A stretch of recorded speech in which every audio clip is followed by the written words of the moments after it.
Georgia Congresswoman Marjorie Taylor Greene has been permanently suspended from Twitter after what the social media platform has called a violation of its COVID-19 misinformation policy.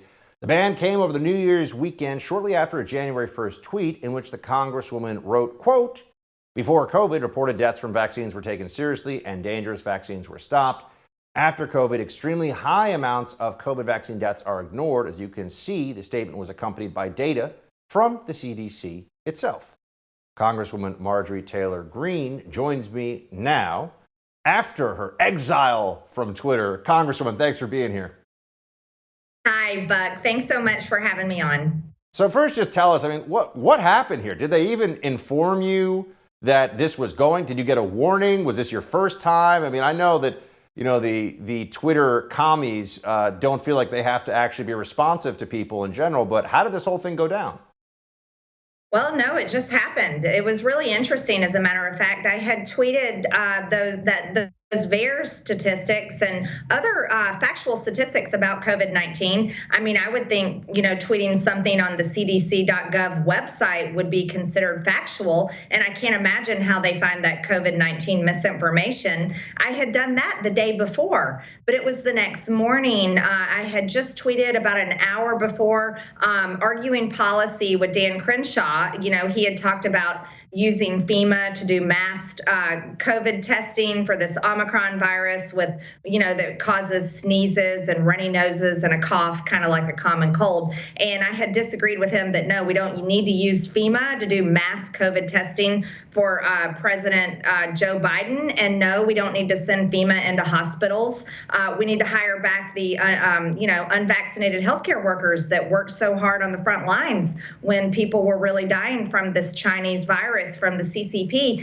But it was after that, it was about an hour after that tweet that I had argued with him on policy that Twitter kicked me off. And then I looked in and I had all these flagged tweets, and they sent me the lovely email of my permanent Twitter suspension.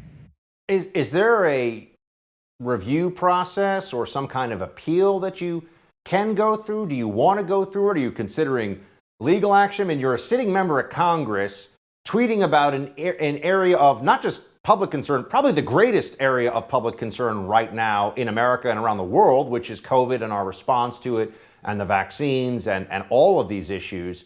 So what now? What do you think are the options or the steps that you want to take, given that you have been deplatformed for political reasons?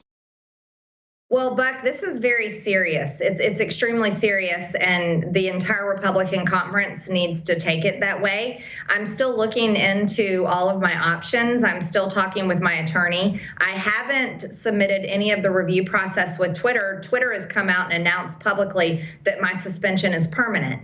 And so I'm still finding out what my legal options are, and I think I have many. But here's the real concern, Buck. I was elected to serve as a representative, a member of Congress. Twitter was not elected. No one appointed them to be the judge of information and misinformation. No one elected them to serve or represent people like I was elected to serve over 700,000 tax-paying Americans for Georgia's 14th district, and I'm very proud of that.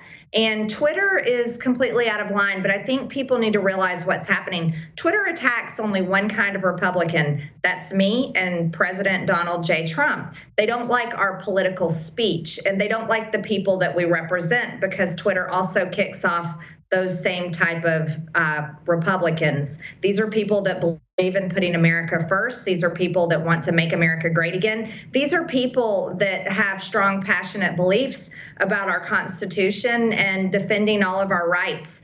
And you can see that the loudest people, President Trump and myself, even though we are elected to serve, or President Trump was at the time, and I am now, Twitter still kicked us off. So I think we need to take a harder look at what is Twitter really, and how is Twitter allowed to actually attack people working and serving in our government, the government of the United States of America. And what does that mean? So I think we have a lot of work to do with Twitter. They have a lot to look forward to in the future, and Section 230 definitely won't be one of them, but I think they have graver concerns, and those are the things that I'm talking about with my colleagues and my attorneys, and there'll be more to come in the future.